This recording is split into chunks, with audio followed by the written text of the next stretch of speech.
Hey, what's up, everybody? It's just Charles Sabanson, and welcome you guys to another episode of the Dreamers Pro Show.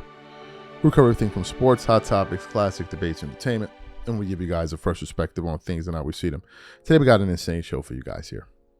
Absolutely insane. But before we get into it, please make sure you like the video and subscribe to the channel.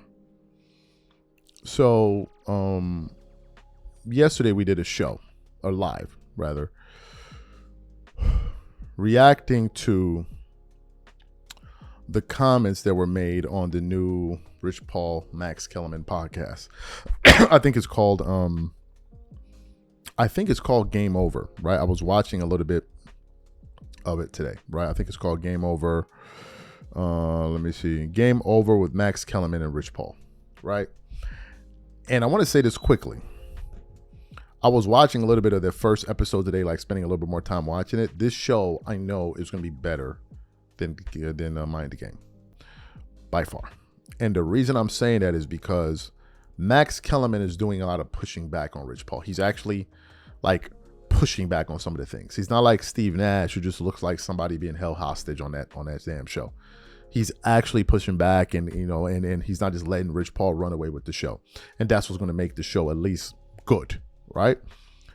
But Rich Paul was going viral all throughout yesterday for some comments that he was making about Austin Reaves. And the offensive that these guys are trying to launch now is Austin Reaves should now come off the bench to appease LeBron James.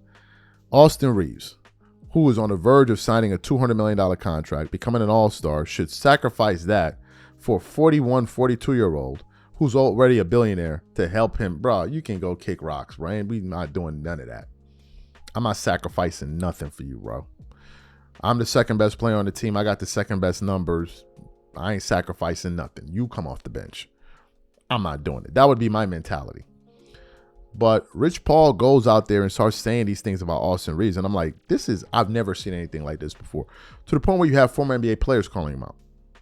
DeMarcus Cousins, Kenyon Martin, Kwame Brown, and a few others like, yo, is this really happening? You're talking about a player on a team that you're one of your clients plays on, and that player is up for a contract year, and a player you don't represent, and you're saying all these things about, like, I thought that was insane, right? And it looked like it's something that's coming from LeBron through Rich Paul. That's how it comes off as, right? You have that part. But then I decided to tune into the show today because I was watching little clips of it. But then there was a part where Rich Paul decided to take a shot at the Lakers franchise. Yes, you heard me right. He started calling out the Lakers franchise and calling them a franchise that's not a winning organization and a franchise that's absolutely rudderless. Rich Paul is taking blatant shots at the Lakers and Lakers management. For those of you who didn't hear those comments, I want to play his comments for you now. And I'm going to come back and continue on the show. Take a listen to Rich Paul here. Well, I would say that about a lot of teams. Just because you won a championship or several championships, that doesn't necessarily make you a championship organization. Championship organizations, put it this way, the Oklahoma City Thunder, prior to winning a championship, if you would have asked me, is this a championship organization? And I would say, yes. The only problem they have is they haven't won yet. But Sam Presti and well, just everything, the culture, you have to have depth in the front office. What do you mean depth in the front office? Meaning the front office is layered, right? Because you have scouting, you have advanced scouting, you have your international aspect of it, you have your pro scouting, you have your college scouting, and you're looking at it from a place of how are we building this team, right? You're managing assets, you're stockpiling draft capital and things of that nature. And you look up and it's like, boom. But while doing that, you're establishing a culture. Meaning, it don't matter what name comes in here, you are going to do things the way we do them. The Miami Heat. The Miami Heat was another one. San Antonio was another one. I think the Lakers can trend towards that way now. Because they got the ownership? Well, the new ownership can help in different ways. But prior to that, there was never a conversation of this is we're going to help you understand how to win a championship because this is a championship organization, right? Mm-hmm. I think the Lakers probably didn't give themselves enough credit of being a organization that's won all those championships to say, hey, yeah, I know we're the purple and gold, we're in LA, but we're going to establish certain things despite what your name is. Yeah, and it's good to be able to roll out the red carpet and things like that, but once you get up underneath that, there's just some things foundational that is never going to change. But that makes it sound like, because obviously LeBron gets, like the Lakers seem to present this kind of inviting culture to attract superstars, right? Look at the way we treated Kobe Bryant at the end. We paid him when he wasn't even good anymore, and we took care of our own. Hey, LeBron, you might like to play here. But you as LeBron's agent and Clutch Sports as his agent, you're saying, really, that's the way I hear that, you correct me if I'm wrong, is and I don't mean to interview you on this, but I mean, but you're saying they are catering too much to people like my client instead of insisting on doing things a certain way? I'm saying when you are a team like the Lakers and others, I think there's several teams in the league.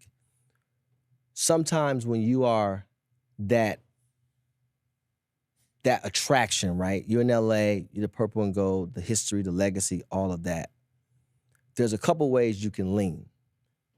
But the details within the organization is what's to be invested in to create these foundational roots that no matter what. You mean depth in the front office and this kind of stuff that you mentioned? Not even just that. I think a number of things. You got, whether it's front office depth, whether it's development, right? Which young players, which they've done a great job at developing young players. Austin's developed, Kuz was another one. Caruso was another one. But I'm saying holistically, right? Sometimes when you're the prettiest girl in the room, you don't necessarily do the detailed things. Like you could just put your hair in a ponytail, put a white beater on, some jeans, curse of the gifted, and go out, right? Yeah, curse of the gifted. If it's easier for you, you don't work as hard. Exactly. When you're not the prettiest girl in the room, you have to do all the little details. OKC, they're going to do, because, no offense, but where would you rather live? LA. Exactly. So I just think that. Excellent. So you heard what Rich Paul had to say. What are my thoughts on this? This is insane. This is absolutely insane. And these comments reveal a lot. But I got a question, though. If the Lakers was such a rudderless franchise, why did you stay for 7 years? Why did you stay all these years? Why didn't you and your client request a trade to go elsewhere? If there was such a disorganized franchise that didn't know what they were doing, why did they sign Bronny James? Why did you push for them to sign Bronny James? You're talking about the Lakers not being good enough to win a championship. When they were drafting Bronny, did you think that was helping their championship aspirations? This is a shot at the Lakers because the Lakers didn't give his client a contract extension. This is a shot at Rob Pelinka. It's a clear shot at them, right? A clear shot at them. You're talking about the most popular NBA franchise in the world, one of the most popular recognizable brands in the world, that have won 17 championships. But they're not a winning organization because they don't have all of the mechanisms in place like the other franchise. Well, then, how do they win all these championships? Or rather, all of those other teams that have all of these mechanisms in place, why aren't they as successful as the Lakers? Why are the Lakers just so good at recruiting? Well, some people say, well, you live in LA. Yeah, the Clippers are in LA too. The Clippers are in LA too. Yeah, they're there too. The last time I checked. The Clippers are in LA. So what does LA have to do with it? If that's the case, why doesn't everybody go to the Clippers? The Lakers are a championship franchise. They know how to recruit players. Going all the way back to Dr. Jerry Buss. Dr. Buss was the one that helped keep Kobe Bryant when him and Shaq, after Shaq had left and Kobe was like, bro, I want to be out of here. He did that. What about Jerry West? and the role that he played, the architect that he has been, or that he was, in terms of building out championship cultures, like he did with the Lakers, to a certain extent with the Golden State. What about him? The Lakers are not a championship franchise? Who are you bringing up? The Miami Heat? How many championships does the Miami Heat have? What, 1, 2, 3, maybe? I think 3. 3 championships? And you're comparing them to the Lakers? That they don't know what they're doing? Because they don't have all of these guys. Look,